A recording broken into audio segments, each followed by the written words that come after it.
All right, good morning to the attendees who have already joined us here. We will be waiting for a couple of more minutes for everyone to arrive, and we will be starting in around 5 minutes. So this is just to inform you. Also, one practicality, you will be able to ask questions during the presentation. I'll monitor the Q&A section and we will try to answer all the questions either at the end of each presentation or at the very end. So please feel free to ask your questions as well. All right, thank you. And we'll be starting soon.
All right, I would say we get started while some people are still joining in. We also have the YouTube live stream where people are watching us.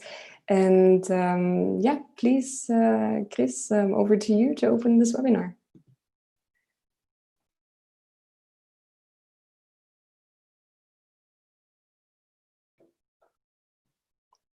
Chris, you need to unmute yourself. Okay, there you go. Here I am again. Anyhow, so while the concept of smart city has been, around for a while, the ability to build them is fairly new, especially in developing countries like the Philippines. So new that there are no established standards, there are no plans to follow as well. So where do communities begin? So I am blessed, the Smart City organization is blessed as well that Open and Agile Smart Cities agreed to partner with us and that every one of you is here with us in this webinar to answer this question. So welcome to the Smart City and Open Agile Smart Cities webinar, Building the Foundation for the Sustainable Digital Transformation of Cities, why cities have to be open and interoperable to be successfully smart. So without further ado, I'll hand over the floor to Davor. Dr. Davor? Hi, thanks, Chris. Hello, and also from me, welcome everybody. We are calling in from Belgium. I think we are the most, well, it's morning here with us. I know it's afternoon with most people attending the webinar. So it's for us very interesting. I think the collaboration we've already set up seems like it's being quite fruitful and also complementary to some of the other initiatives we have ongoing in that part of the world is also a part of the reason why Yasunori-san was invited to join here. So I'm looking forward very much to well, the other speakers. I have a short presentation about the network and what we do first, but I mainly look forward to the other speakers because, of course, I know all the stuff I will be talking about. So thank you everybody also for joining and for attending. We hope that it's not only, not only the webinar is interesting, but that it also leads to, new opportunities, to initiatives coming off the ground, to, fruitful collaboration. I emphasize this because, of course, in these purely digital times, I think it deserves to emphasize it. Please do contact us and try to follow up on this meeting in any way you see. So I'll kick now off with a short presentation of the network before passing again to the moderator and the other speakers. So let me just share my screen here. Yes, that is one. Yes, so the Open Agile Smart Cities network has existed for well, a little over 5 years now as an initiative. We started as a grassroots initiative, by cities, 4 cities. The initial group was, I think, 31 cities from 7 countries. And a lot of these cities were running into very similar problems when it comes to digital transformation. So the research and innovation part would go quite well, but then the innovations would actually tend to fall flat once the, let's say, public funding dried up. So they wouldn't lift off, they wouldn't get air under their wings. Part of the main observation, part of the analysis was that the business models were sinking due to a lack of interoperability. So it's too hard, and to an extent still today, it's too hard for, let's say, actors on the private side who, are supposed to take over at some point, to basically offer technologies to more than one city. And one city is not a market. I think what we need is a level of interoperability between cities so that you can essentially deploy successful solutions from one city in another city and generate an impact at a much lower cost. And preferably to do that in a fashion where it's the cities, charting their course, and it's the cities defining their destinies, because in the end, it's, this digital transformation of our cities is not like any industrial vertical. I think it's one of the most important historic evolutions that we are now in as as humanity, essentially, because it touches the places where we live and where we are. So I think it's important that there is this aspect where it's the demand side, the cities, who are able to essentially dictate the rules and conditions under which various deployments take place. So 5 years ago, we started with this relatively small group of cities out of Europe. Today, we have a global presence, also in Asia with Japan since a little over a year. And then South America, we're in talks with North America. Of course, Europe we have mostly covered. Australia actually has been a very long part, for a very long time, a part of the organization as well. So we have, I think, 152 or 53 cities at the moment, over 30 different chapters. Covering a populace of 115 million at the moment, and a 3.5 trillion combined GDP. So the network doesn't just comprise large cities.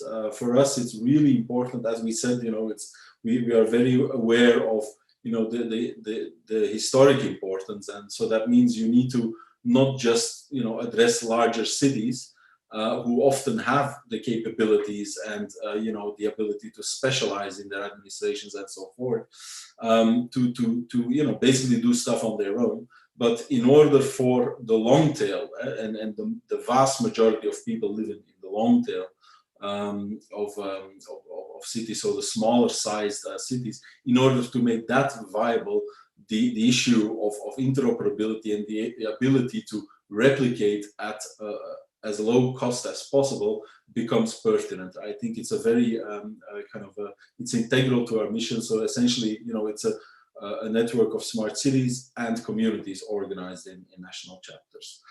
So as said, we assist and support cities on their path of digital transformation. We don't do everything, and we're a minimal operation. So what we do is ensure that whatever a city does at some point, that they can either take in successful solutions from other cities, and at the same time also basically get their successful solutions also broadcast out into the world. So in a sense, what we are doing by organizing and building this global consensus between cities, what we are doing there is creating a market, an addressable market also for companies, because they can coherently and congruently address cities with their technologies. So basically you can develop once and then deploy many times with minimal modifications to whatever product or service you have that tackles a societal problem. So in that sense, we are one of the most important effects of what we do. We focus on a minimal set of technical guidelines, but an important effect of that is that you can scale up impact. So if one city solves an issue around, let's say, water management very well, another city can not just read about it, but can go and implement it. So we are very much implementation driven as a network. We like to do projects with cities collaboratively. We run projects with anywhere from 5 to 30 cities, where they all work together to try to figure out pertinent challenges that involve technology solutions. I think I probably covered most of this. Yes, we are a not-for-profit based in Brussels. We were founded 2.5 years ago by 4 non-profit institutional partners on the research and kind of economic development side. We also work together heavily with a lot of partners. We've amassed quite a large strategic partner network over the years, including the European Commission, the United Nations, the World Economic Forum, and then various standards bodies and other actors in that space. And that allows us also to essentially amplify the impact of what we do, and also align global initiatives with each other. That's also core of the work we do, is we try to find alignment between kind of disparate initiatives, and then of course interface our group of cities to that kind of global community, and vice versa. The question that we solve, or try to solve as well as we can, is the following: is what is minimally needed for cities to exchange solution services and data amongst them. The minimal part is very important, because if you say, okay, it's we are not a platform or something like that, what we have are minimal mechanisms that allow you to interoperate, yet by being minimal you can be wildly diverse still. So it's a way in which you can work together but still keep your cultural and economic and policy kind of objectives and conditions in place. We've ran a project over 3 years that ended last calendar year. That project brought together 30, more or less 30 cities around Europe, and then also Korea and Mexico and Switzerland also, that technically isn't part of Europe in that sense. And out of that project came, so what we did there was, you had these cities and they would all have these very different kind of smart city or IoT infrastructures. and none of it would work together. So you'd have these companies deploying stuff in that environment, and then you deploy something in Helsinki, and you'd have to redevelop essentially everything to deploy it in Santander. So as an example, so what we did is we aligned all these different infrastructures and made them interoperable using 3 key mechanisms. So one is a context management API, so that allows you to basically set up data flows. Then the common data models is all about speaking the same language. So basically, okay, this, a street light means a street light in those two. So you find alignment through a data model. And then, once you have that, you need to also be able to regulate who gets access to what under which conditions. Those 3 mechanisms together essentially enable a data ecosystem, and then linking those data ecosystems between all these different cities. There are 2 more MIMS, or minimal interoperability mechanisms, adopted as work items currently in the organization.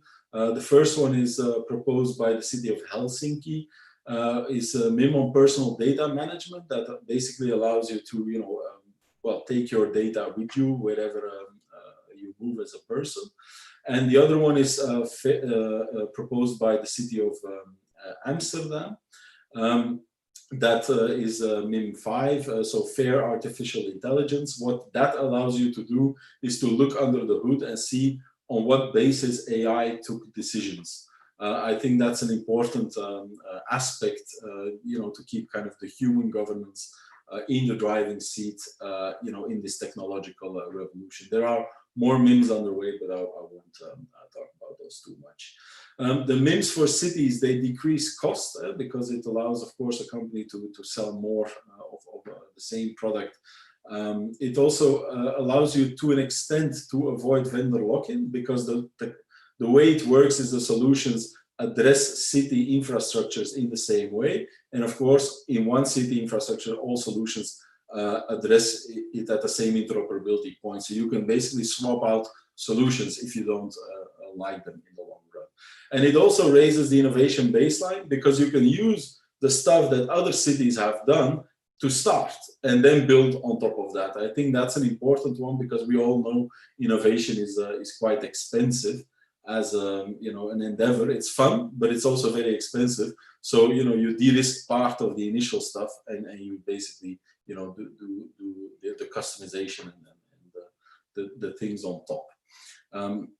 For companies, obviously it decreases risk, because you can sell to more than one city with lower cost, and with that also scalability, because you can coherently address a global market. So it's a win-win in a sense, but again, it's a win-win that's being created by cities, and that's what makes it work. The fact that it's by cities for cities, and that it's minimal, that's what makes all of this work.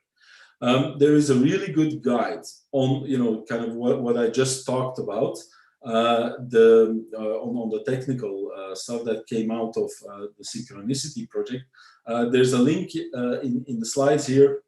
You can download it, and it really explains to a level of detail without getting overly technical, what is under the hood of what we do. Internationally, we have a few, let's say, positions that allow us to do our work effectively. So we are in various steering groups and initiatives of the European Commission, such as the Join Boost Sustain initiative, that basically tries to align cities around Europe and move from a pilot scale to really an upscale, a societal scale digital transformation.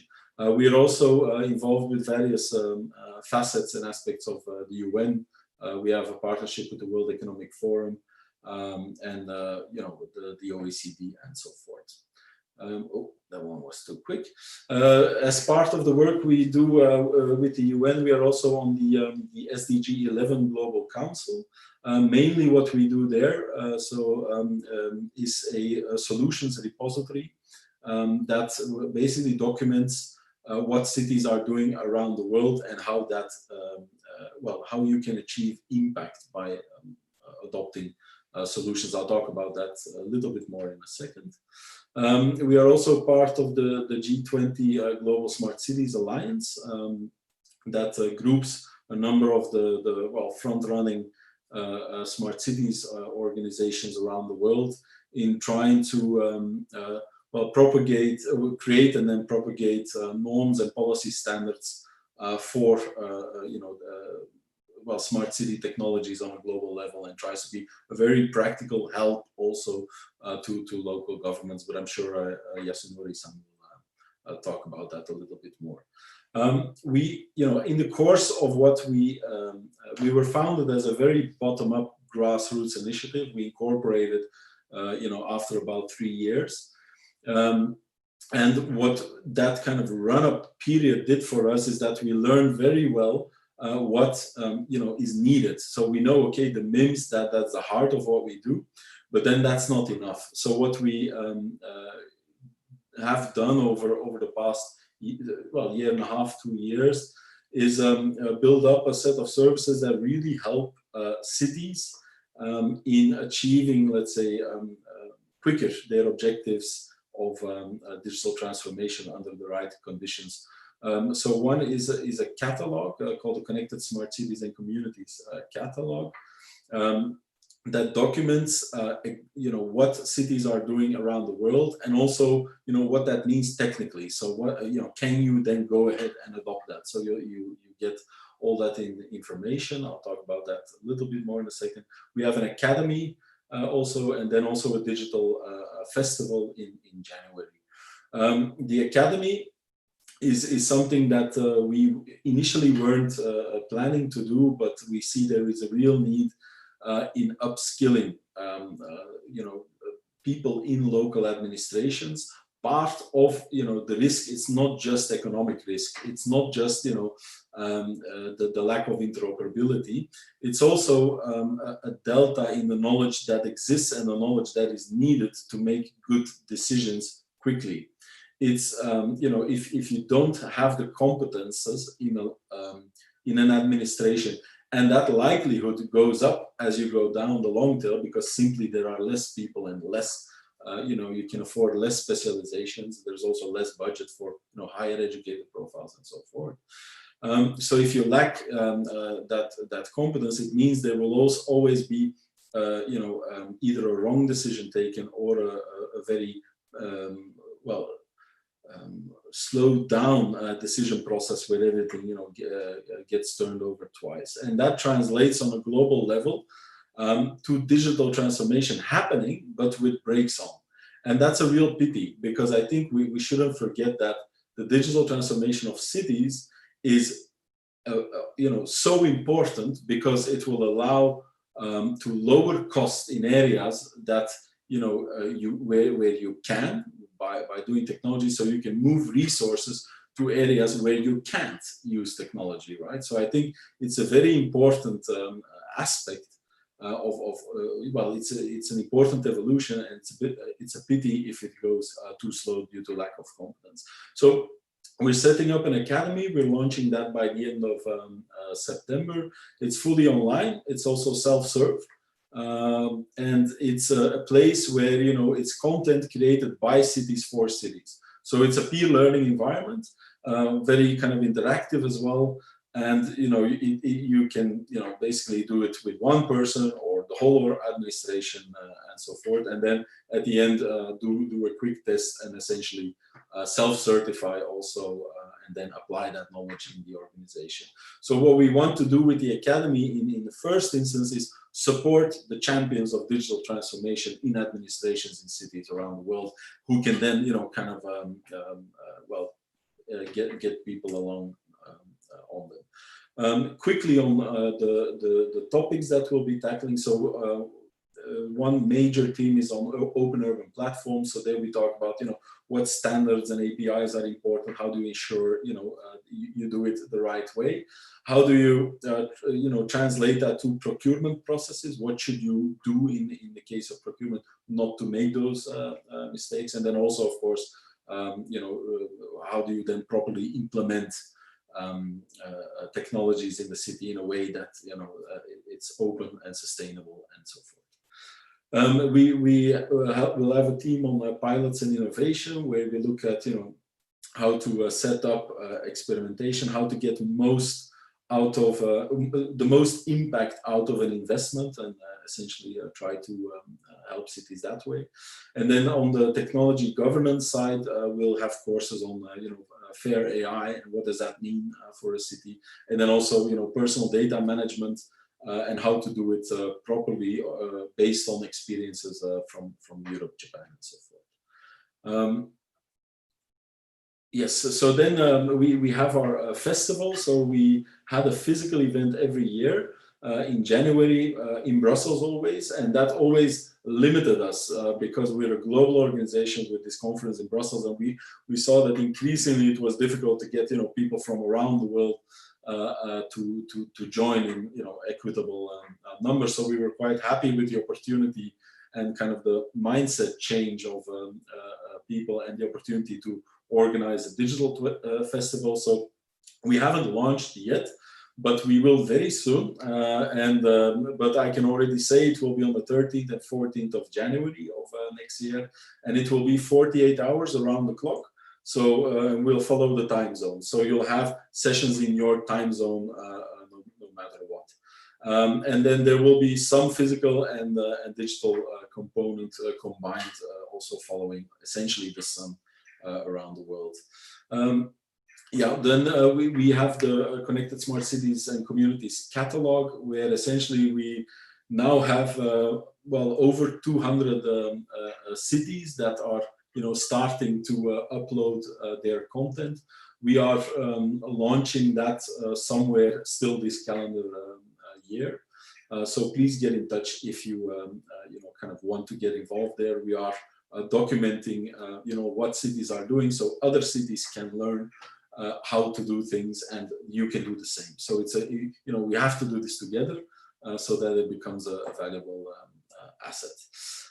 There's a slide of links and resources that we'll share. So a guide by Synchronicity, a video, a tech tutorial, then also we have a demo somewhere on the CSCC catalog. I have to check whether we can share that because it shifted a little bit over the last month. Then an info sheet on what the MIMS are, what are the minimal interoperability mechanisms, why and how can you use them, and then also the declaration of living in EU. I'll stop here. I think I'm just still in time, so I think I did well there.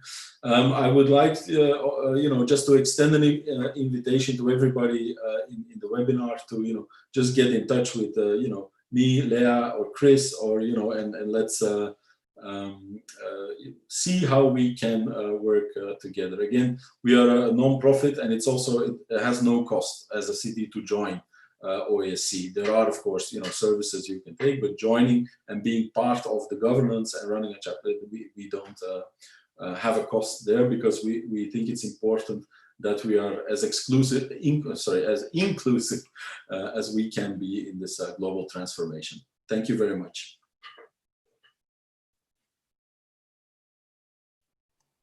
Okay, thanks, Dr. Meersman. Thanks, Davor, for this well thought out introduction and setting the scene really on the importance of interoperability, importance of collaboration on digital transformation and cities as well.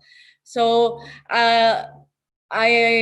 we're joined by Mayor Madel as well. So welcome, Mr. Celso Caballero, Mayor Roland, and Mr. Yasunori Mochizuki. Welcome to the webinar as well. So again, if there's a question, there's a question and answer session at the end of at the latter part of this webinar. And in a few minutes, you will have the opportunity to speak to Davor if you have questions in terms of his presentation earlier. And remember, if you would like to ask questions, just post it in our Q&A here or the chat box as well. So let's move forward. Again, we are pleased to be joined by two multi-awarded mayors in the Philippines, Mayor Madel Alfelor Gazmen and Mayor Roland Evardone. They will give us a more in-depth perspective from the Philippine cities in terms of digital transformation. So I'll give a quick, introduction. I hope I will give justice to this. Mayor Madel, about Mayor Madel. Mayor Madel, during her almost 14 years of leadership in Iriga City, Mayor Madel has brought honor and recognition to the people of Iriga through numerous awards, such as being 2016 Asian Local Leaders Forum for disaster reduction awardee, amongst others. She is a strong advocate of promoting disaster resilience, a recognized prime mover in localizing UN SDGs, and a chairperson of the Regional Development Council on Infrastructure Development Committee, championing good governance, and the current elected treasurer of United Cities and Local Governments Asia Pacific, UCLG. So, welcome, Mayor Madel. Thank you, Chris. Thank you. You're so pretty. Honestly, I would really like I would really like to learn so much from Davor, but I would appreciate it if he will explain it to us in a layman's term because we're not tech savvy and we're not. It's really so nice to be with cerebral people in the field of computers because I'm not really a computer savvy and I'm just learning. I'm just still learning the ropes. So thank you, Davor, and hi, Sir Yasunori, and to all the participants. It's a pleasure to be here. Um, well, Chris has explained everything about my background, but I would like first to introduce again myself. I'm Mayor Madeleine Yorobe Alfelor, and this is my second term as a local chief executive of Iriga City. And Iriga City is in the southern Luzon of the Philippines. That's in Camarines Sur. I am a resilient and advocate of resiliency because we have 7 disasters here. Not to mention the pandemic crisis. We have erosions, volcanic eruptions. We're typhoon-prone area. Every December we have typhoons, so we don't know if we will still celebrate Christmas because it's always Christmas or New Year. Okay, so it's every mayor's dream is to be put his or her city in the map, meaning we would like to be nationally and internationally be known and recognized. We want to be globally competitive, but however, it's a big, huge market out there, and then there's 146 cities, 1,400 municipalities, and 80 provinces or 85 provinces. And considering also that our demographics and our geographical location, it's really quite difficult to compete because we're a very small city. And our city is landlocked. There's a bypass road that connects Naga City and Legazpi City. So if you don't have any business doing so in Iriga, you will not go inside Iriga City. So our demographics, well, we're agriculture, our real property tax declaration, we only have 40,000 RPUs, real property units. So if we will maximize the collection, we will only be earning 40 million pesos annually. So it's quite really difficult not to be dependent on our internal revenue allotment. But when the ICT was introduced to us, well, I have to give this credit to my brother because my brother was the mayor during the time, and he is the technology savvy. He's a computer savvy. And our initial reaction was we really want to be a part of it. We want to be a member of the DICT. And that's the only way how can we compete to the entire world. And then Cyberjaya Malaysia has been introduced to us. So we went to Cyberjaya Malaysia. It's like a Silicon Valley in the United States. And actually, when I saw Cyberjaya, I was really in awe. It was so amazing that they are all advanced. And imagine for a prime minister at 80 years old at that, he can still be visionary, and then he established this cyberjaya in Malaysia. And I believe that the Grab a Taxi has been conceptualized in cyberjaya, and the cyberjaya helped the Grab a Taxi to evolve into more lucrative and profitable business. So this is actually where we get to conceptualize our co-working space and our incubation period for MSMEs, Irigaway. Well, looking back and take a look at the glance when way back 2004, it was my first time to become a mayor. Nobody knows how to use USB. I, for one, I don't even know how to use USB and computer. We were invited in a seminar and we attended in Makati. And then we're supposed to present with my planning officer. However, we don't know how to use the laptop. So it's good thing that there's a Bicolano in the organizer. So we asked the Bicolano to help us with the laptop. Otherwise, we will be presenting in a Manila paper. So look how primitive we were before. Our hard copies was so hard to preserve, hard copies of local civil registrar, hard copies of the real property tax declarations. And imagine our employees, they don't know even how to operate the computer. They don't even know how to turn it on and turn it off. So we conceptualize again with a 2-hour computer literacy program for all the employees. So imagine the transition period. It's really quite difficult. And then we have no choice but really to transform, because there's really a big demand coming from the national government that we have to advocate one-stop shop, which is the processing of permits for 15 minutes, and then the synchronization and computerization of accounting, the budget, and treasury. So these are all the challenges. Then ARTA. Then these are all the challenges that we really have to face. So, but we realize that any business not undergoing a digital transformation risks commercial obscurity as it gets left behind while its competitors evolve to meet the new reality. And the new paradigm shift, the paradigm is that digital is no longer optional. It's a must already. So embracing digital opportunities also allow us to adopt a new nimble, which is thinking mindset. We have to think small right now because the pandemic has slowed down everything, and we have no choice but to go back to basic, and we have to think small. However, we have to be advanced in a way that we have to transform into digital. Since 2007, it was my dream to create our own ID system, but we really don't know how to do it. But to make it easier, to make it easier for us to track down all the constituents and keep the records. And then I never expected that data and analytics will reign supremacy over everything. Those vital digital interactions with people generate and rely on an increasing volume of all important data. So in turn, data feeds the analytic functions that give digital transformation and all our services the insights we need to fuel the perpetual cycle of fulfilling customers' needs and expectations. And in fact, during the pandemic, it's really quite difficult how to come up with a good scheme of contact tracing. So we used a QR code, and then we distribute it to all households, and then for contact tracing purposes. So I have here, actually it's not a presentation. These are all pictures of the things that we implemented during the pandemic. This is only 12 slides.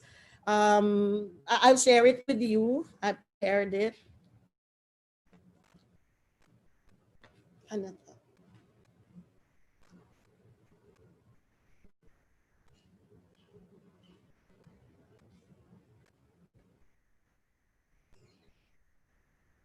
Share. Diba? See, I told you I'm not a techie savvy. So I have here my assistant, Angel, who happens to be my angel, so that I can show you the pictures.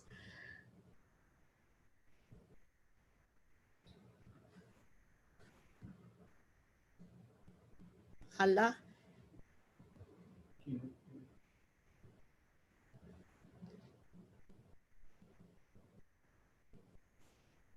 So actually, we're building. We already built and established our IT building, our ICT hub, and hopefully it will function by October. And then the first floor are for establishments. Then the second floor is for co-working space, and then the third floor is for call center. And this is the first time that a city um, will function in its entrepreneurial function and coordinate with clients. Hopefully they will enter, and hopefully they can set business environment with us.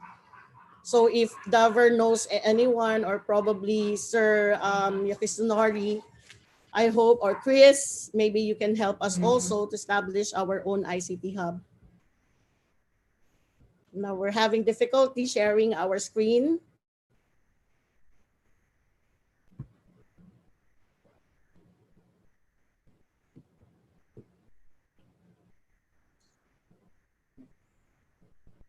What we could do if we can't make the slides work is to just Yeah. share them afterwards, send them to. Yes. We'll just share it afterwards. And then we just you can just talk about them. Okay. Okay, sorry for that, but I will just be explaining if how are we going to conduct the ID system. But if you have more better concept, Dover, we will appreciate it if you can share it with us, because we really want the ID system, and we will definitely implement it by next year. And also our ICT hub, it composed of 3 floors, and hopefully we can add more one building after this ICT hub. So that's it. Actually, we will also be creating our own. We will be building our own um, amusement park.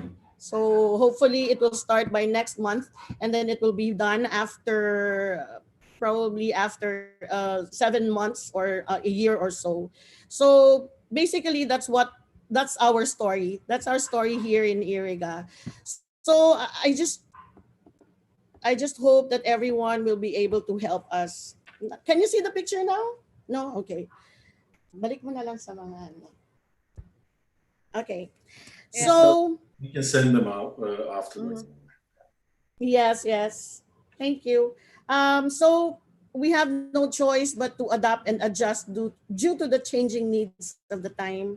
So I always believe in the logic of impossible, meaning man who have infinite capacity to not know what cannot be done, but it can be done. So really nothing is impossible. So again, thank you for this opportunity, and hopefully we can create a entrepreneurial atmosphere, and hopefully you are almost welcome to come to Iriga City, and hopefully you can also help us in our endeavor. So thank you very much. Good afternoon.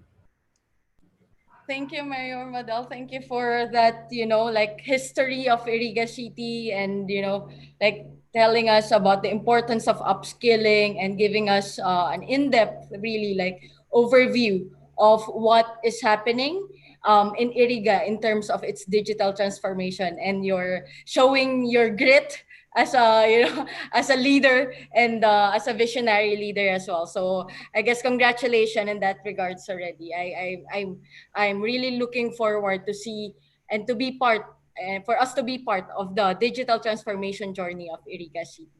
So yeah, Yes, thank you. Chris. Thank you.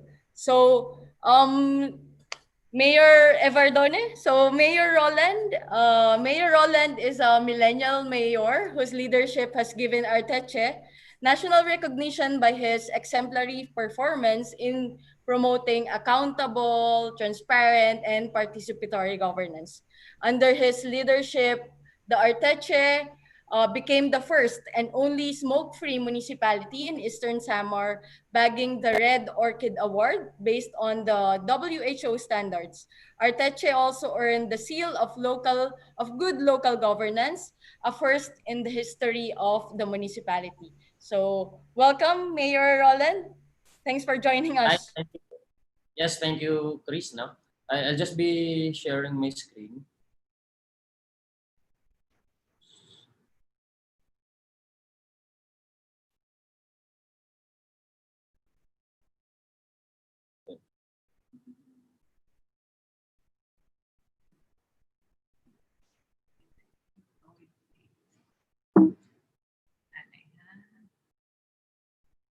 Can you see it now? Yes, yes, everything's good, Mayor. Yeah. Uh, I guess that's too much for introduction by Miss Chris. No? Uh, well, I'm Mayor Roland Verdoni from the municipality of Arteche.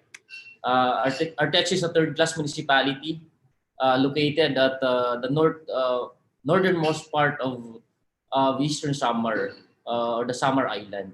We're composed of 20 barangays, but 9 of which were isolated.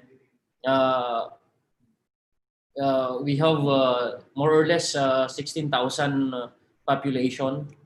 Uh, we are an area-dependent LGU. We are considered as a geographically isolated and disadvantaged area. We rank third amongst the poorest municipality in Eastern Samar with 59% poverty incident. We are 114 kilometers away from Borongan City, our capital city, and approximately 4 to 5 hours drive to Tacloban City. That's a short introduction of Arteche. No? So technically, when it comes to digital transformation, uh, Arteche is very primitive. Uh, we are still using typewriters. People is still doing the traditional way of bandilyo. That's the traditional way of leading other people the programs of the government. So we are still primitive in terms of the digital transformation. So what are the challenges that we are facing? No? First of all, of course, fund insufficiency, because we all know that digital transformation is expensive.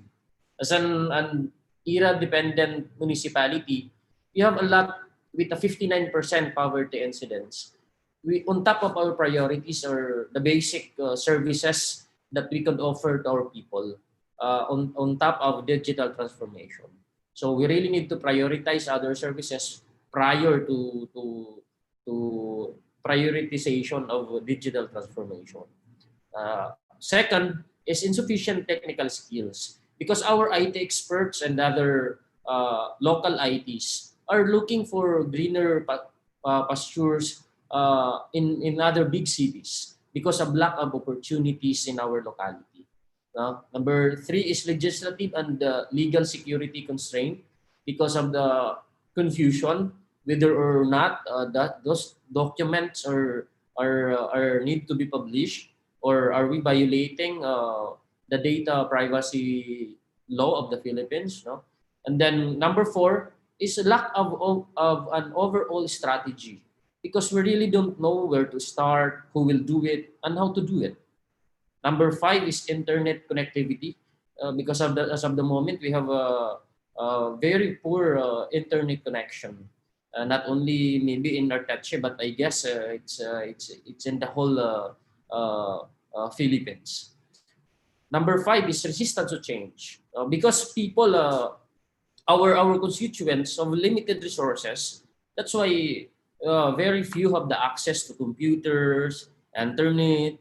They don't have smartphones, so that's why they also have fear of hackers and all those things. Which leads us to the challenge number seven, the sustainability of the digital transformation. So who would use our the digital transformation that we are introducing, where in fact uh, uh, some of our constituents don't even have smartphones. No? So these are the challenges that we are facing in terms of digital transformation.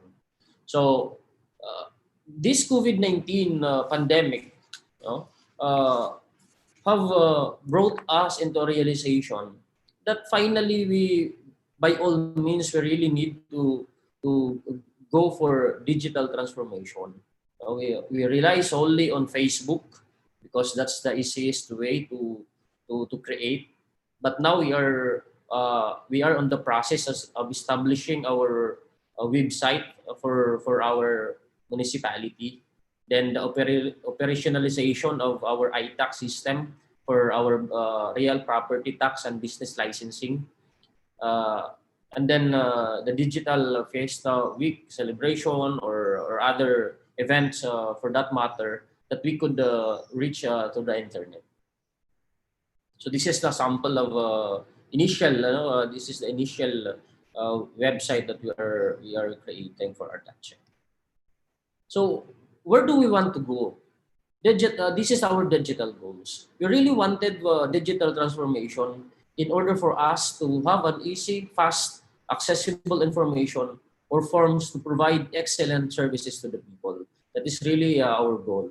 Of course, we wanted, because of pandemic, it makes us realize that we really wanted no contact transactions or no person-to-person contact transactions for the government. That is also to avoid red tape transactions. And then we wanted a one portal for all transactions. We have to use streamlined data to analyze for the analysis as basis for our plans that would significantly use for a better lives of our people, especially in social services. So with open data, that is very important to us. Again, that is in support for our effort for a transparent and accountable government.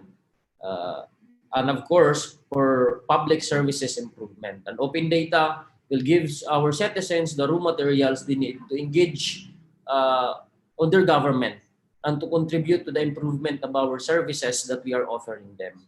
For instance, citizens can use open data to contribute and provide feedback to the government and ministries on our services quality. But there were challenges again. So what are the challenges of open data? First and foremost, data gathering. It's very, very hard for us, even just to gather data. And then the data security, protection and encryption of data from higher offices down to the local offices and vice versa. Of course, the interoperability regarding government systems, which will streamline processes through our other government agencies, the interconnection of data from higher offices down to the lower agencies, and then the efficiency transfer of data. This will really help us a lot, most especially in an era dependent and with the very limited resources that we have. We really need to prioritize everything, and we really need to do it in accordance to data that we have. Not only in the locality, but we have to align our programs and projects to the national government, to the national government programs. So that would be all about my presentation on Arteche. Damo nga salamat. Thank you for this opportunity, Chris and Sir Devor. I am looking forward for a fruitful, for a meaningful, and collaboration and partnership in the future. I hope that a rural municipality like Arteche would really be ready for digital transformation one day that we really need also. Thank you and mabuhay. Yeah, thank you, Mayor Roland. I guess in general, both presentations showed us that in the wake of this COVID-19 pandemic, we saw technology really accelerate in a breakneck pace COVID-19 really intensified the demand for digital transformation as Mayor Roland and Mayor Madel shared, there are opportunities and challenges in terms of digital transformation. And I guess if perhaps you guys are asking why we invited Mayor Roland and we invited Mayor Madel. Well, on top of their being a visionary leader, they have a different approach in terms of digital transformation and different level of advancement in terms of technology.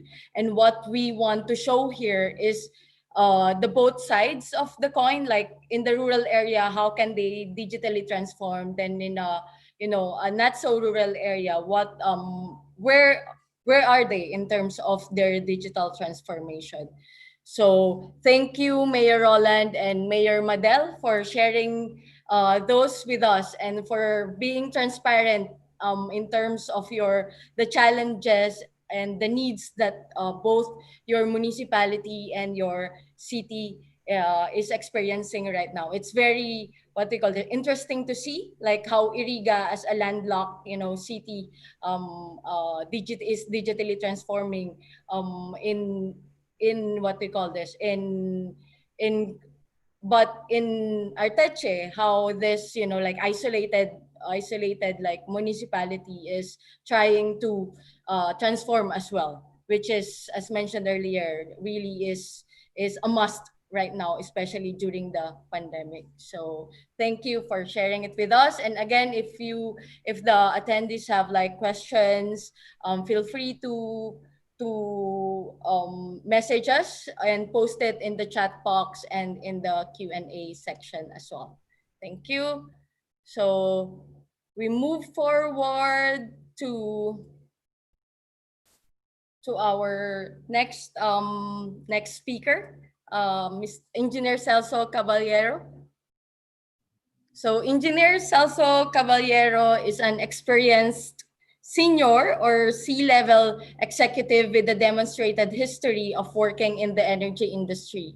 In 2015, in an effort to make more Filipinos, weather wiser, Weather Philippines Foundation, led by Engineer Celso Caballero, launched its Weather Philippines app, the first of its kind in the Philippines, which is available for Android and iOS. So without further ado, Engineer Celso, good afternoon po.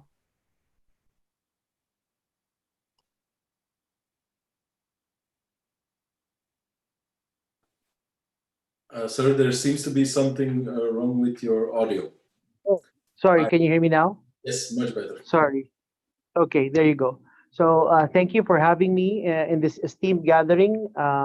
Good afternoon to those attending via the Philippines and in Southeast Asia, and to those attending elsewhere, good day. First, allow me to acknowledge the personalities joining the said event. So first, Honorable Mayor Roland Evardone of the Municipality of Arteche, Eastern Samar. Honorable Mayor Madel Alfilor Gasmin of Iriga City. Mochizuki-san of the World Economic Forum. Mr. Davor Meersman of OASC. And of course, our ever energetic and highly athletic hostess, Ms. Chris Libunao of SmartCT. Thank you for having me today.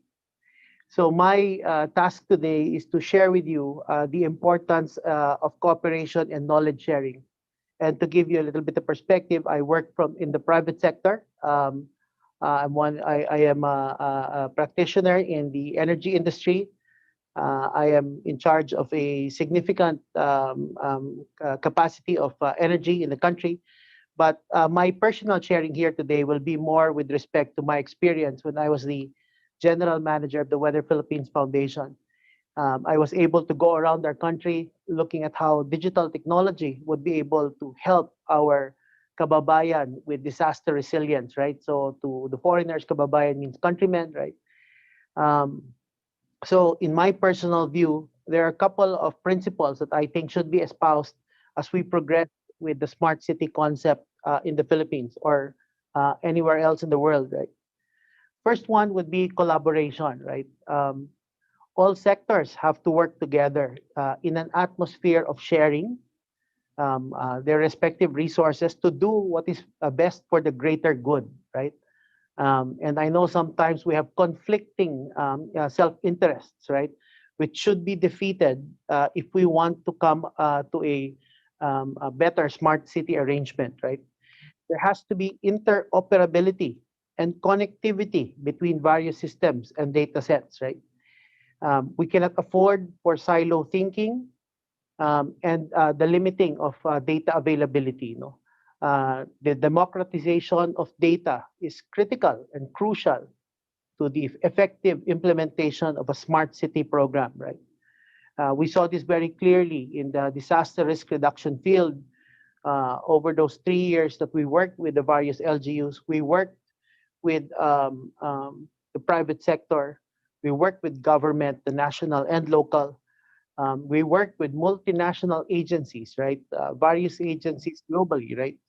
And only by sharing resources, right, and data sets were we able to appropriately address disaster risk reductions in resiliency in the country. Second is integrity. Data has to be robust and complete, right? Use of the data should be to better lives of people and provide new and better solutions and services, right? So we have to be very clear of our intentions that once we get into the smart city principles, that although there are self-interests, right, there has to be guiding principles, and one of them is integrity, right? The integrity to do what is best for the greater good first and foremost before all other interests. Right? Third is innovation. We must leverage technology to equalize the playing field. Earlier, we heard our two esteemed mayors talk about their municipalities, the third-class municipalities. No, a significant portion of our country, really require the great equalizer, right? And we believe this to be technology, right? And a correct implementation of smart city will leapfrog the ability of these third-class municipalities, to be able to join the more advanced cities and municipalities and give better lives to their constituency. I'm so happy to hear such dynamic and such idealistic leaders, who we will need more of, right, as we progress in this smart city endeavor. Also, we have to provide these services, to those in the private sector who will get involved in this. We must provide our services to our countrymen with reasonable costs, right? I understand fully the economic thinking behind businesses, but as we call it in organizations I've been, we must look at it as though they are social enterprises. In that, while in the course of doing our businesses, there is a bigger objective in mind, right? Which is to address societal requirements and needs, right, in order for us to flourish as a nation. Remember, in the long run, if we have a more advanced, a more healthy, a more rich nation, there will be a bigger pot, and therefore business will flourish too, right? And therefore, in the long term, it is the vested interest of every business to make sure that they provide services to their countrymen at reasonable and affordable rates. Fourth is responsibility. I think that we all understand that in one way or another, this evolution towards smart cities will entail cost. I think we all understand that somebody, whether it be government or private sector, this needs to get paid for.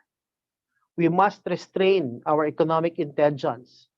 And again, the thinking of social enterprise must be primordial, right, in the course of doing the smart city activity. Finally, there's service excellence. We must take the transition from old to new technologies. We must make it easy for our countrymen, right? So we have seen many successful stories, as was being mentioned earlier, like Grab and the like, who made it easy for our countrymen to use these technologies. these technologies, if only understandable by the engineers, will not be useful to our to our greater to a greater portion of our society, right? We must think of easier human interfaces and modalities that will entice a subscription to these new technologies. The easier it is for our kababayan to use, for our countrymen to use, the faster the adaptation of smart city. I'm open later to for discussion with my peers and fellow panelists. Should you have questions on this, no? I'm sure there's more to expound and more to say about it, but I will keep to within my allotted time period. So thank you very much, Chris. Thank you very much, Engineer Celso. It's quite refreshing to hear those that kind of presentation coming from private sector. And thank you for sharing your experience in terms of dealing with the LGUs during your stint as a general manager of the Weather Philippines Foundation. I noted, noted how important it is for us to make smart cities work for people who really need it most, and the importance of democratization of data. And I agree with you in terms of the importance of collaboration, integrity, and responsibility in terms of implementing and executing smart cities really. So thanks for that. Davor? Yes, thank you. Are we just introducing Yasunori now, or what?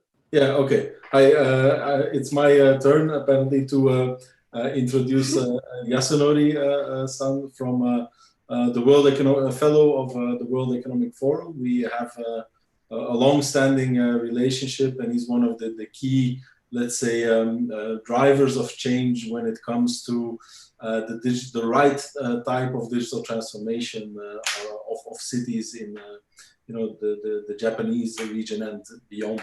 Yasunori-san, I'll let you maybe also do your introduction, and also of course the G20 Alliance. Thank you. Okay.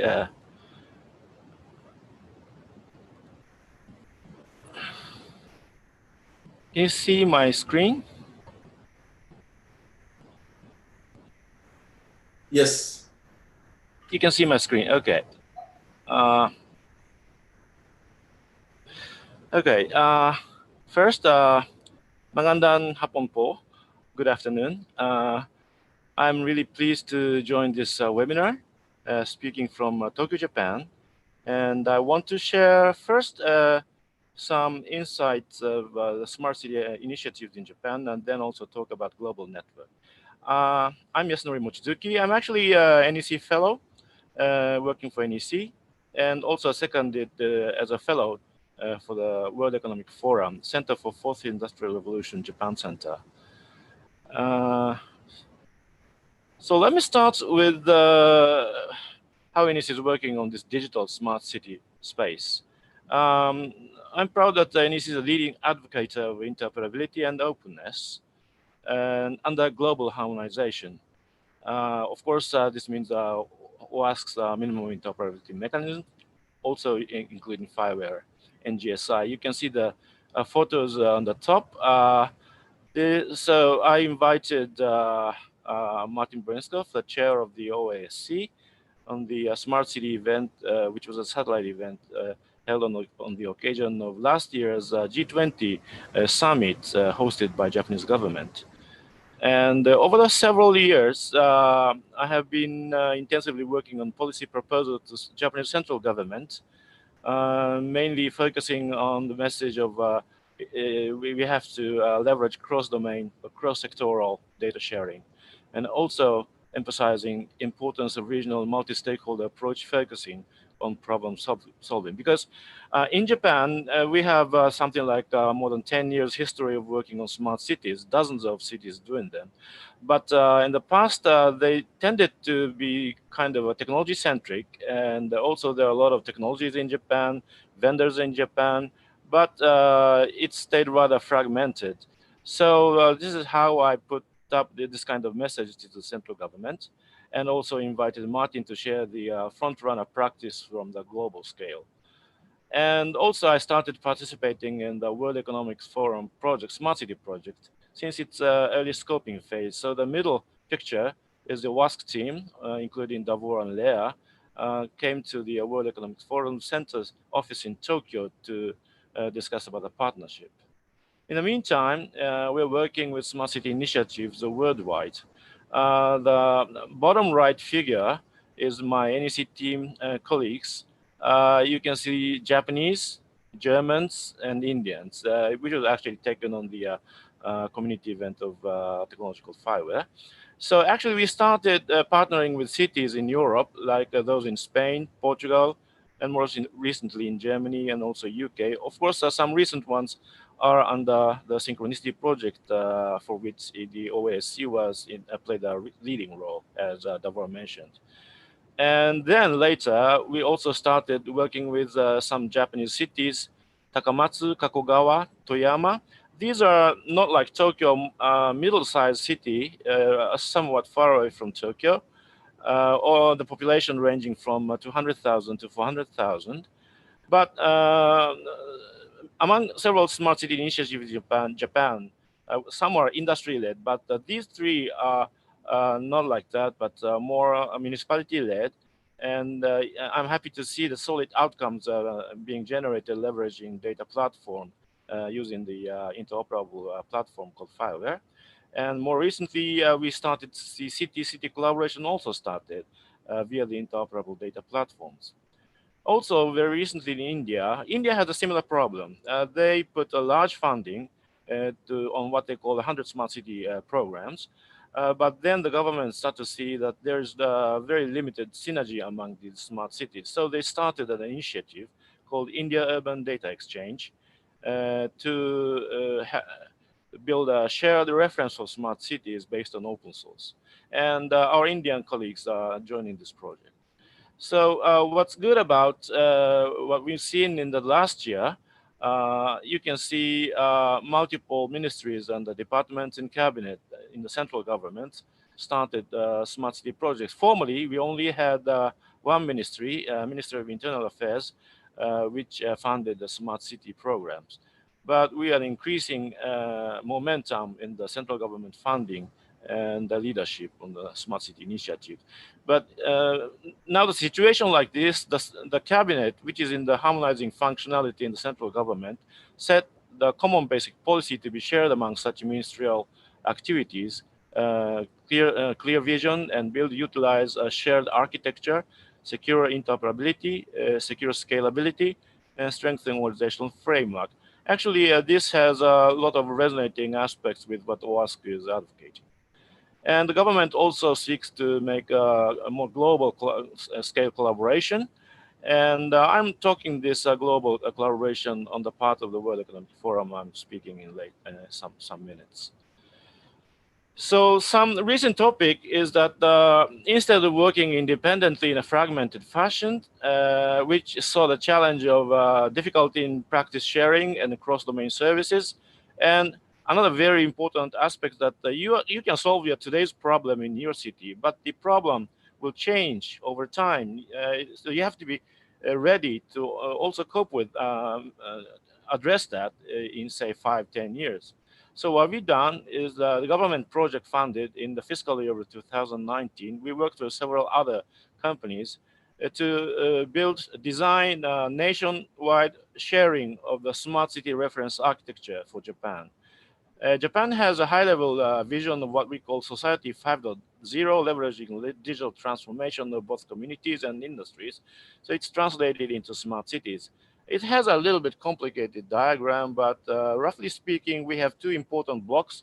One is the city management, which is a framework for sustainable partnership and business models. And the city OS, a more technical aspect, as enabler of interoperability and data exchange and scalability. So by implementing, or more importantly, sharing the same tools, we would expect to make our smart city initiatives become more connected in the sense of data, more federated in the sense of services, and altogether becoming future-proof in the sense of community. One quick example of the use case, this is the wide area disaster management. Disaster management is both important both in Japan and in the Philippines. Not just working in a single city, Takamatsu City, which is actually the capital of this province, started to work together with a smaller neighboring city, Kannonji and Ayakawa, to share the various data coming from traffic, weather, river water level, or sea level to be integrated into this data platform and share in this common dashboard to make the real-time situation awareness to make the real-time decision, optimum decision. So this is one very good example that cities started to work together thanks to the interoperable mechanism. So in working in such a way, I believe there are three key enablers for smart cities initiatives. Of course, technology is important, but it's just a part of it. Of course, data sharing platform enables city-city collaborations, and data reuse and utilization will come up with a new value, sometimes economic value. But it's also important to have a regional robust partnership, consensus building among stakeholders, not just the city government, but also the citizens and regional businesses and academia, not just to make a good outcome, but establish a way of working in that region. And of course, these two has to be supported, as already pointed out, under a shared strategy, which requires a very important leadership, which presents a vision and also the leader's purposefulness. And then I'll start speaking about this World Economic Forum activity. Probably many people here will know Davos meeting, where a lot of high-level leaders in the world come to the city called Davos in Switzerland and discuss how to make the world better. But instead of just having such conferences, the World Economic Forum start to think that we also have to do something more on the action side. So they started what's called a Center for the Fourth Industrial Revolution. And started in San Francisco in 2017. And 1 year later, the second one was established in Japan. And now we have more opening in China, India, and more recent ones in Saudi Arabia and Turkey. And here, we are not just having conferences, but this organization is more like a do tank, not think tank. And another one important feature in the Tokyo Center is it's not just about the World Economic Forum, which is supporting this. This is a joint venture also among the Japanese ministry, which is the Ministry of Economy and Trade and Industry, and also the another institution called Asian Pacific Initiative. So this means we have a very strong channel to the central government's policy and decision making. We communicate very frequently in the process of policy making. And one of the projects in the Tokyo Center is the Smart City project. The goal is to provide a roadmap and shared policy frameworks to ensure the responsible deployment of IoT in cities and ease operational challenges and maximize public benefit. And on this project, this was the first task we worked upon in the year of 2019. Japan was the host of this year's G20 summit, and we worked hard to make the consensus to working with the business people on the occasion of B20 and also the urban 20, which are for cities. And finally, we were able to put this agreed message of supporting smart city activities to work together worldwide in the highest level communique. And at the same time, World Economic Forum was approved to become the secretariat on this activity, for this activity. An inaugural meeting was held several months later in October in Yokohama City, when the city hosted an event called Japan ASEAN Smart City Week. And one of the sessions was dedicated to this G20 Global Smart City Alliance inaugural event. And just to be quick, the center is the leader of this global Center for Fourth Industrial Revolution. And this left-hand side, he's a deputy mayor in the cabinet, he's responsible for smart cities. And this right hand side gentleman in the red tie, he's actually from Saudi Arabia, who is the next, I mean, this year's G20 host. So, and he gave a very strong commitment that he will also convey this smart city oriented initiative to grow worldwide. So real activities here. What we've done is to we are not at all trying to reinvent everything that's been created so far. We are partnering with a broad range of cities and also city networks. You can see OSC here. And at the same time, we distilled, important 5 pillars for smart cities, for policies: safety, security, and resiliency, transparency and privacy, interoperability and openness, equity, inclusion, and social impact, operational, financial, sustainability. Actually, it's already pointed out that these are some challenges that you see in the cities in the Philippines, but it's not only in Philippines. Every country sees the same problem. So that's why we believe these are the starting point to come up with a globally shared policy norms, which will then leverage the advancement of the smart city initiative. So OASC is a very established and energetic network on the interoperability and openness, whereas other networks are working more on the privacy, whereas another one working on the inclusivity. And more recent work item is to really try to make a foundational policy framework. So on 5 pillars, we invited something like 40 people, experts on the smart cities, and discussed what kind of policy framework should be built. And interoperability and openness came up with 3 candidates, but of course we can't work everything at a time. So we decided to first focus on establishing this open data policy to be shared. We are almost completed preparing the first document. Only just in a week or 2, we'll become able to publicize this open data policy. The content is like this. We start with the opening policy statement and the foundational aspect of the open data, including those kind of open by default way of thinking and so forth.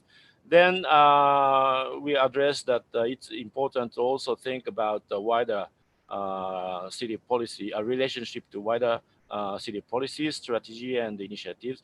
Also, we give some important governance and accountability and compliance aspect, including some institutional functionalities.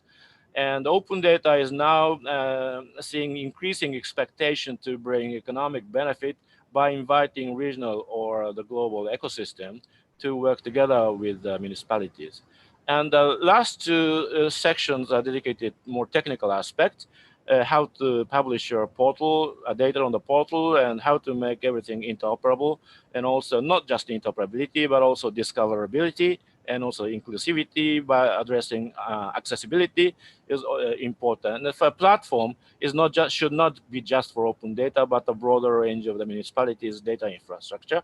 And by looking at the cities which are already mature or in a trendsetter type of cities that we can find in Dubai, Seattle, Yokohama, Boston, Melbourne, London, and blah, blah, blah. And so actually the cities already advanced in open cities have their own open data policies. But point of interest here is institutional structure, and also to make this policy more future-proofing by putting more emphasis to IoT and data marketplace, and also business process. And what we are doing now is to prepare another document to support a better understanding, what we call a supplementary guidance document.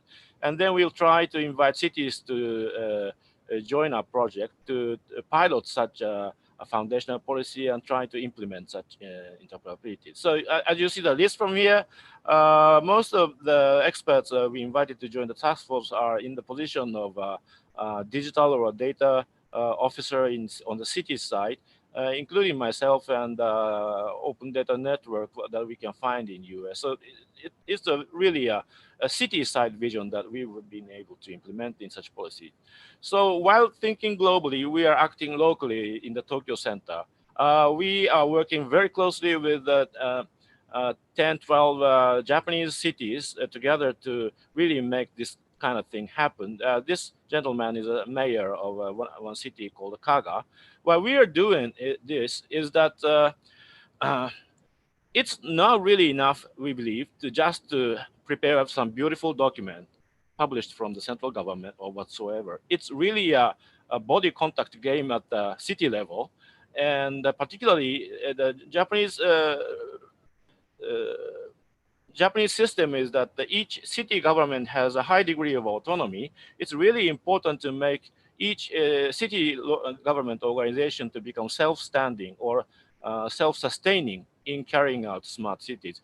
In Japan, Japan is an aging society. We see a lot of challenging coming soon. So I have just listed some important clues to make such self-sustaining city management. Actually, having technology is not at all enough. We have to keep thinking and keep inventing and keep rethinking how to cope with this citizen-centric problem-solving attitude, and how to focus on region-specific challenges and opportunities. Each services will not be financially liable. We have to think about how to federate the services from the citizen-centric point of view, and how to come up with a holistic business model that makes sense to keep such smart cities keep going on. So although the societal background is very different from Japan and the Philippines, I do believe some aspect of what we are working on a daily basis have some hints or that could be useful, that will turn out to be useful to also to the citizens and municipalities in Philippines.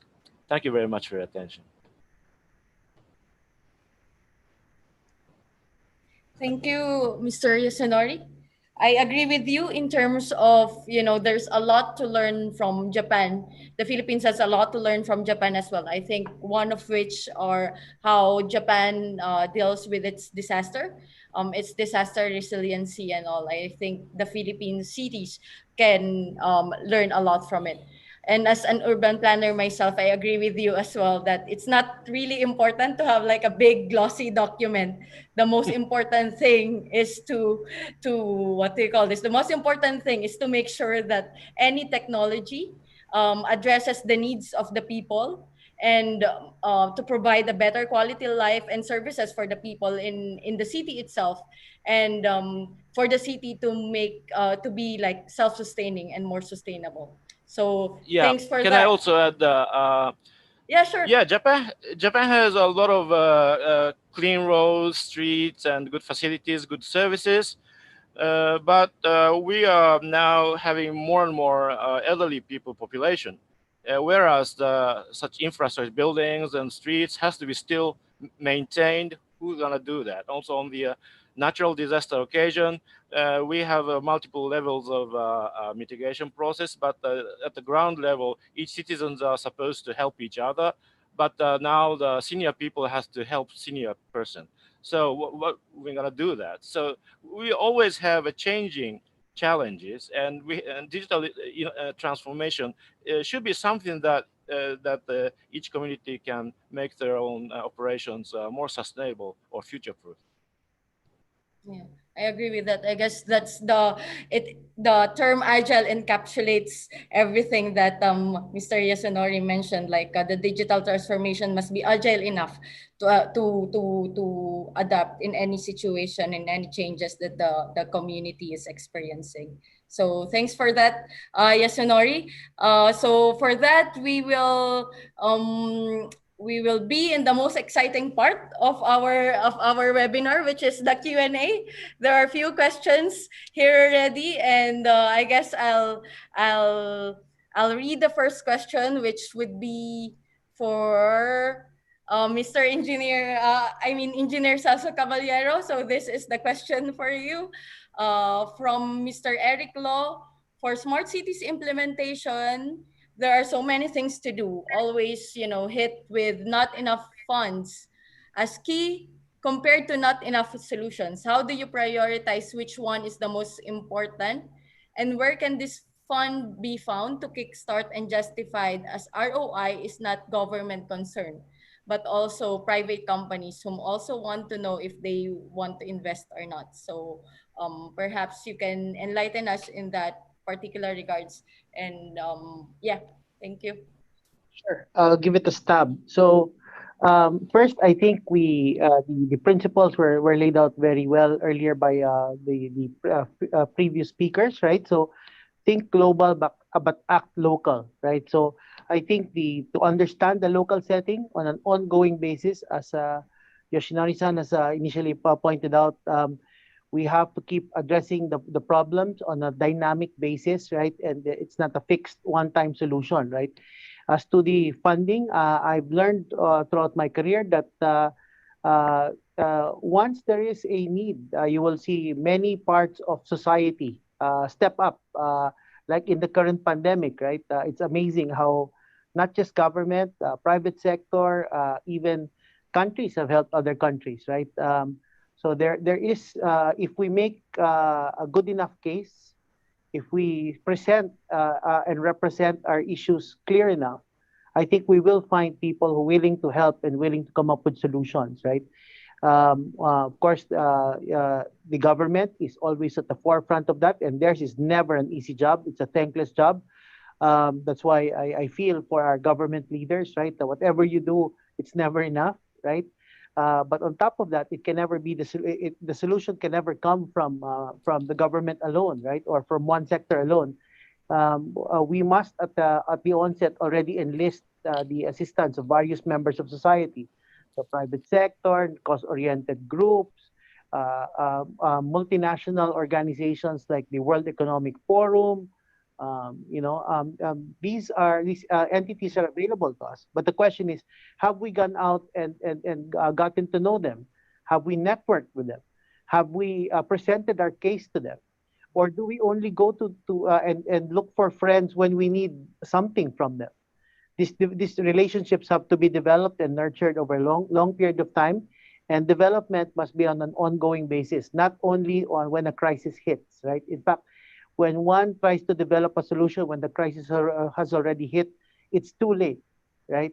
Oftentimes, all this planning must happen, and you're an urban planner, Chris, right? So all this planning must happen well before a situation or an issue comes up, right? So now I'm glad that we're talking about smart cities as early as now, right? We may not have the funds immediately, but if we plan this over a period of time, we will find that the resources are available for us, and many interested parties will want to join in. No? And again, we espouse that the private sector look at this on a long-term view, right? Such that their interests on returns have to be realistic and appreciative of societal requirements, right? And consider the principles of social enterprise as opposed to the old business model of getting my internal rate of return at the soonest possible time. So I hope that was helpful. Thank you. Thank you so much for the very enlightening answer, Engineer Sel. So, just in case any one of you would like to add, Mr. Yasunori, Davor, Mayor Madeline. I just like to add also that when it comes to smart city investments, I think what we are evolving to, but what we really need, which we don't have yet, is a way to create a packaged product out of smart cities investments, like we have for wind farms, right? For example, you have a similar impact that you generate by having a wind farm or having an environmentally sustainable project in a city, but one is very well defined. You can get investors around that, and basically the business case pays for itself. A city is much more messy, so it's more complex to do it. But I think part of having the interoperability capability of a city decreases the risk and increases the predictability of an outcome and makes it more attractive. I don't think we are there yet. It's quite a complex story. It's also, disparate and diverse across the world. But that's what we need to evolve to, is a more predictable and outcome of a more packaged investment type for smart city investments. May I also add one aspect? Yes, sure. What interoperability is great about is, of course, not just about make it scale in the sense of business. It also brings us the capability to start with a small pilot and then gradually scale if you see this pilot is very successful. This works not only from the economic perspective. In Japan, at least, very often when you try to bring some new digital solution into the real service or the real life of the city, city government often finds, we have to revise our city regulation or some rules. But then, is it only enough to just ask Davor, should we really change our regulation in my city? But he will not give that answer. What, what's necessary is then we start with a small pilot and we come up with an outcome. This is really bring citizens the benefit. So we should more seriously think about revising this part of the regulation or legislation or in place rules that the community shares. So the scaling aspect is another very important point of bringing in the interoperable foundation, I believe.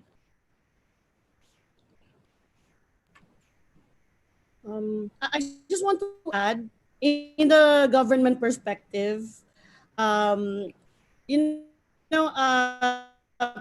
resources will never be enough. But we were taught in the Department of Budget and Management and DIL, Department of which we can use for smart city programs.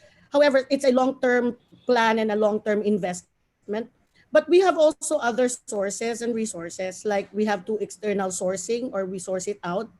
So there are institutions like EU, like World Bank and Asian Development Bank, who's willing to lend us money or give us grants on smart city programs. So it's a matter of being creative, innovative, and being persistent. And we, local chief executives, we really don't have to sit in our office, but really have to go out and look for investors and grants and all that, so that we can be at least competitive to every local government units and other countries as well. Thanks for that, Mayor Madal. I agree with you. I guess this question really came from like a business perspective. Like once they enter the city, the mayor will suddenly say, "Oh, it's too expensive for us to buy," and suddenly they will be put off because of that. And yeah, I agree with Mayor Madal. Thanks for giving us the government perspective that the IRA or the government funds doesn't really just stop there. If the mayor really wants to smart city like happen, really there's a lot of collaboration that should be in place, like collaborating with the UN, collaborating with the EU, and collaborating with other funding agencies as well. And as Yasunori pointed out, I guess the private sector should think really as like small, and it should be like a long term investment, really, as Engineer Celso mentioned, because it's not really just you enter the city and sell the software and that's it.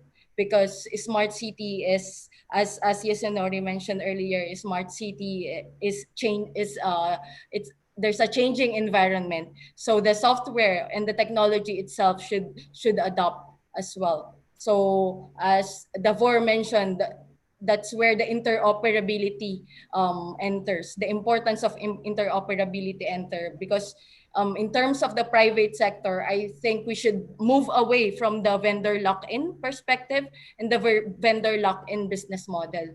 It should be for us to be like really, for a city to be really smart, the system that it uses should be interoperable, and any private sector can use it and can add on to it, or can modify it as well. So thanks for that.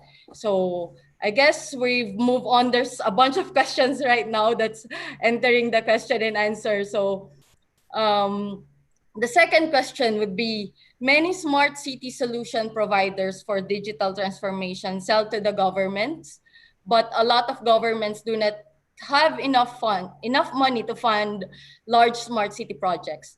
Large real estate developers have more money. Is there a way to work with private developers in partnership with cities to fund smart city solutions?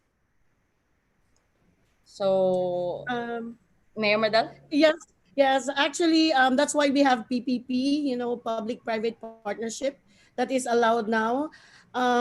With the new corporation policy that we have, I guess it has changed a lot because, like for example, I think foreigners can now invest in our country. Unlike before, if you will invest broadcasting, it has to be 100% owned by a Filipino corporation. But I guess they are trying, in Congress, they are trying to change that so that we can attract more investors coming from other countries. But however, we have the PPP policy and we have the build, operate, and transfer. And then if they want to fund it, probably a certain percentage can be only given to the city, and majority of the fund or the profit will go to the private entity. So that's how it works in the city. Thanks for that, Mayor Madel. I guess that answered the question already, unless, Mr. Yasunori, Davor, and Engineer Celso would like to add on that. In Japan, as I pointed out, we have several types of smart city initiatives. NEC is not at all a real estate company, but there are some districts or cities that has close collaboration with very powerful real estate developers. So the question is, in that case, because many things will be anyhow controlled by such companies' directioning, the question is that company is well aware of the importance of how to make digital transformation. If such a company is not ready, then they will just become happy by building uh, apartment houses or offices, and that's it. And then the rest is up to the question, oh, I can add some digital stuff, but will that bring more profit to my company? And that will then run into some difficulty in further making everything future-proof towards a digital transformation. So it's a question of how that developer company is ready about that. The good example was the Sidewalk Labs in Toronto. Of course, that's a daughter company of Google, but it has a lot to do in their business model working on the real estate deal, right? So that is an important question that maybe one should ask. That's a good point, Yasunori. I think there should be, that's why the importance of the standards and the importance of the policies should be in place already. So once any like real estate developer or any like smart city solution company can enter, would be what do you call this? Will just copy or will just be beholden by that particular standards really. So it really that really I guess, heightened the need for the standardization and policy in terms of smart cities. So thanks for that. The next question would be, how do you encourage the citizens who have limited connection capabilities to adopt smart city programs? So this would be a more of a social approach. Like, how do you really encourage the citizens who doesn't really have a notion or doesn't really know about any smart city program itself? Who wants to answer this? Mayor Chris, Madel? I just want to share our experience. Yes. During the pandemic, during the ECQ, we used the QR system in order for us for contact tracing purposes.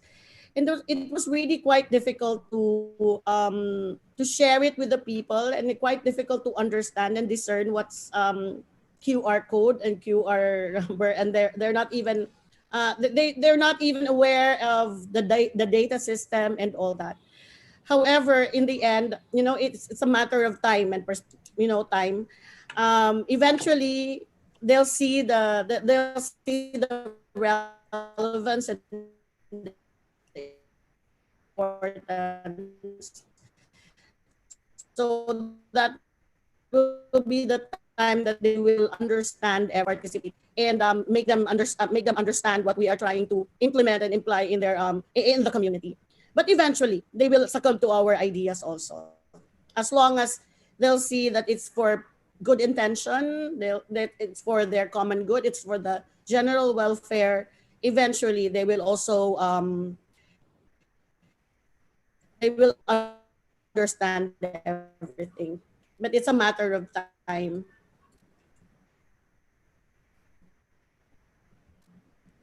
Yes, just to add a little bit to those comments. So a model that has worked quite well is that of living labs. So where essentially a government works with a living lab with some, a variety of citizens who are more committed, that you kind of work with and really fine tune, whatever it is you're trying to do, whether it's a technological implementation or some other kind of program. And find out, where are the sensitive points, what is really needed, and create this kind of innovation process involving citizens, so that you have a relative predictability once you launch the service, that the acceptance by society will be greater than when you're just hoping for the best. Now it also helps in some sense. You extend the design process by involving citizens, but the adoption process shortens, so you can actually leapfrog some of the natural adoption time that would take place. There is a very cool network called the European Network of Living Labs. They're actually global, they're not just in Europe, that connect all of these types of living labs all around the world, who, sometimes they're city focused, there's also some industrial ones and so forth, and are really a very good resource in terms of, developing such a setup of your own. So if you don't have that kind of infrastructure yet in your city, municipality, then by all means contact us, or just Google European Network of Living Labs, get in touch with them and see what they could potentially do for you.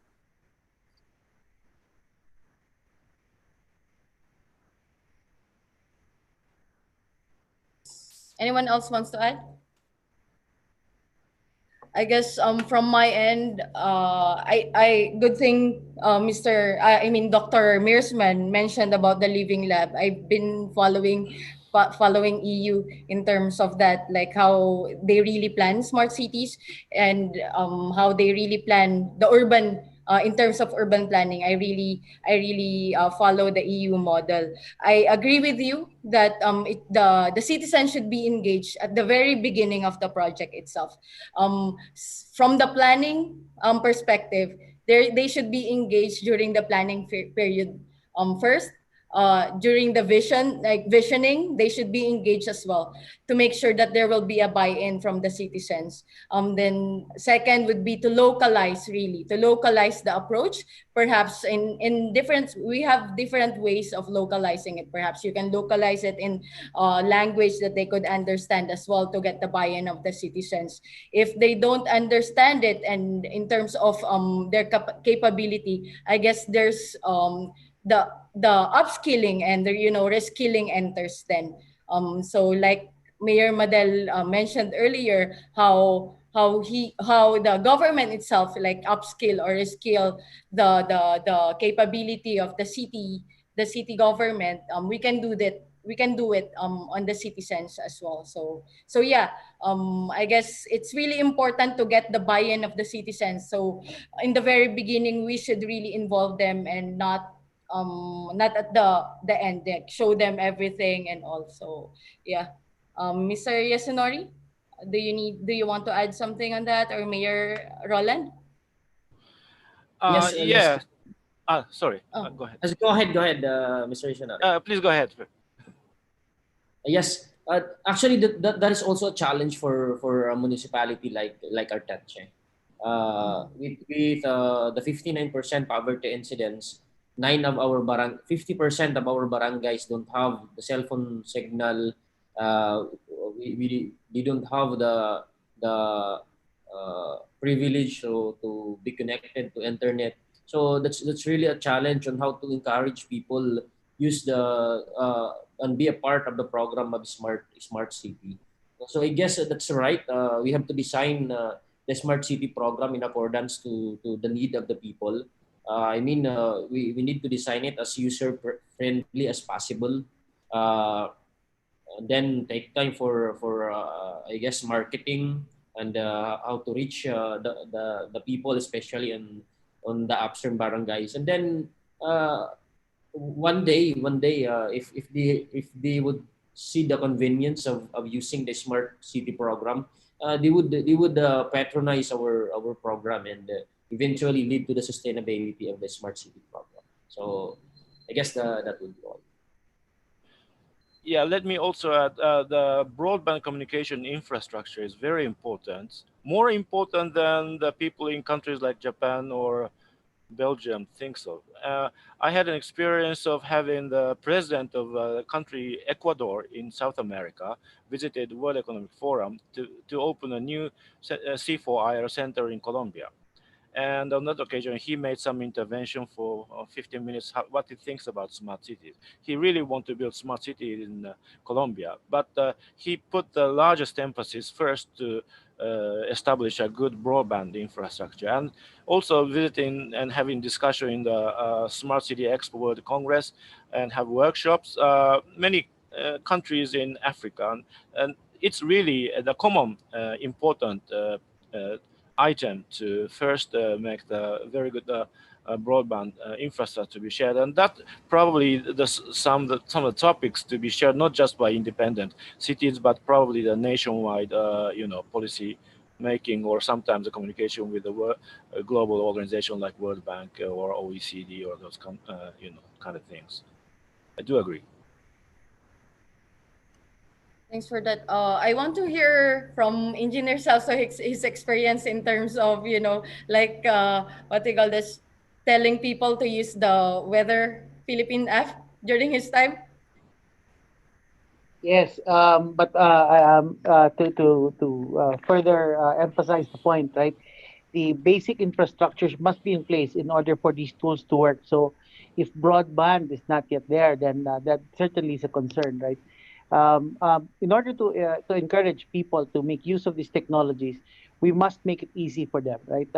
If the technology looks daunting, then the rate of absorption and use will be very low, right? And in our experience, we spend a lot of time making sure that the operability of it, the user interface is very friendly, and it's not intimidating, right? And in fact, if anything, they find it fun to use, and you will see them becoming the champions of it and being the ones espousing the use of the technology to their fellow municipal people, right? So, but again, we must ascertain what the needs are per LGU, what are the priorities, right? What infrastructure need to be put up first, and then the solutions. Let's not be quick to jump into the solutions without first understanding the local needs of the community. Thank you.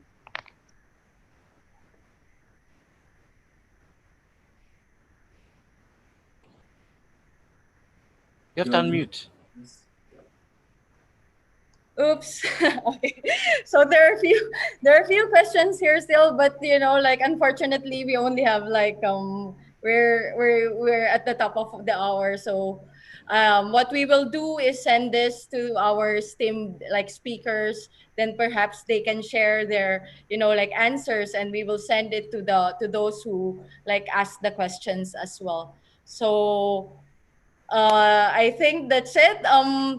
I guess this I want to hear like any like parting words from our speakers before we close our webinar.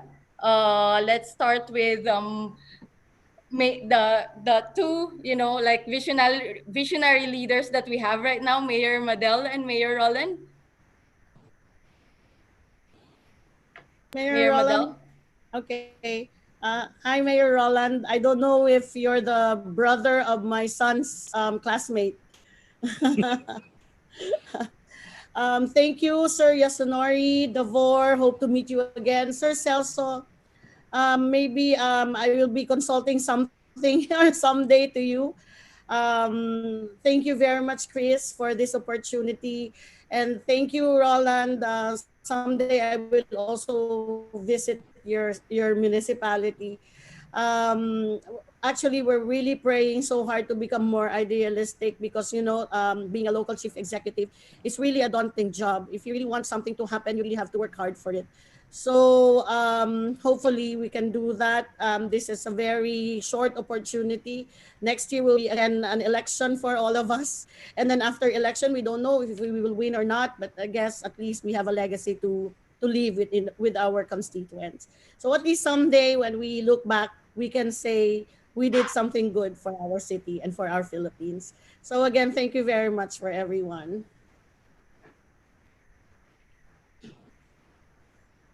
Mayor Roland? Yes, in behalf of the local government unit of Arteche and all the Arteche Canon, I would like to thank everyone for this opportunity. This is a part of our effort and maybe a legacy that we could give to the people of Arteche. That it is not bad or to dream about being a smart city. I've been hearing about smart city, but never a smart municipality. Uh, I've never heard about a smart municipality because maybe because of the limited resources that we have. Uh, Municipalities like Artache are very era dependent, so that's why we are not capable enough for a smart city program. But with the right partnership, just like what Mayor Madel said a while ago, we need to source out outside of the government funding. We need to look for partners that could help us with our journey towards being a smart municipality. So thank you very much, and God bless us all. Thank you, Mayor Roland. Engineer Celso?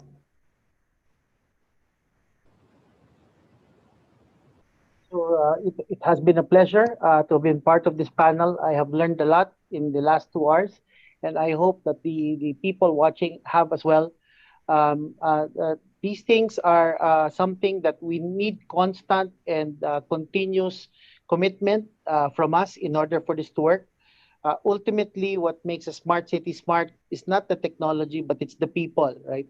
So, with our commitment to get this done, I'm sure with good planning and good partners, we will get this done. So, I look forward to eventually working with you guys and thank you to our international partners, no, Yoshinori-san, Mr. Devor, for being interested in helping in the Philippines progress, no, into to countries similar to Japan and other countries in Europe. Thank you very much. Thank you, Engineer Celso. Mr. Yasunari? Thank you very much for allowing me to join this webinar. I was really amazed to see this momentum and enthusiasm in Philippines towards smart cities, and among anything else, I was really happy to see the mayor's leaderships, which seeing also the municipalities. Mayor's leadership is really important.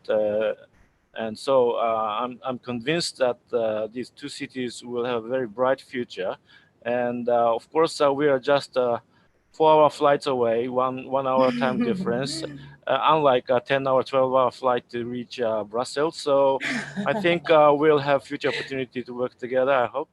And also looking forward to exchange ideas and outcomes in the future. Thank you very much.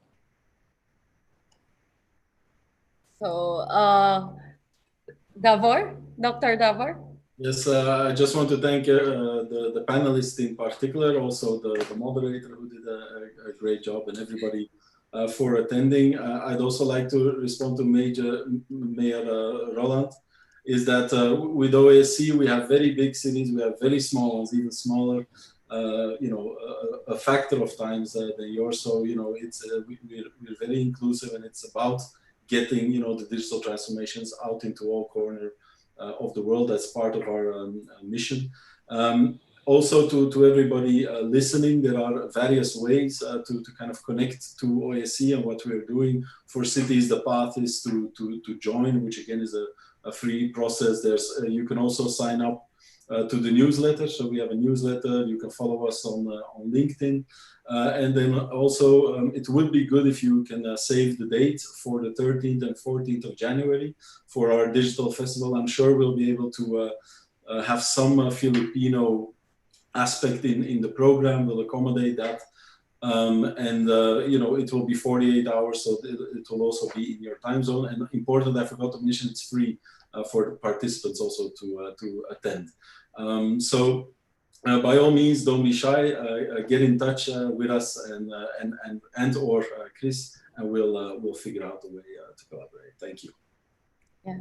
So thanks everyone for being with us and joining us, and thank you, Davor, first of all, for answering my email in terms of, because when I just a background, when I was starting SmartCT, I really don't know how and where to start, and I was like studying EU, studying because I want an organization not really a tech-driven approach, but I'm more citizen-focused and want to focus on interoperability. And I'm, blessed enough that Dr.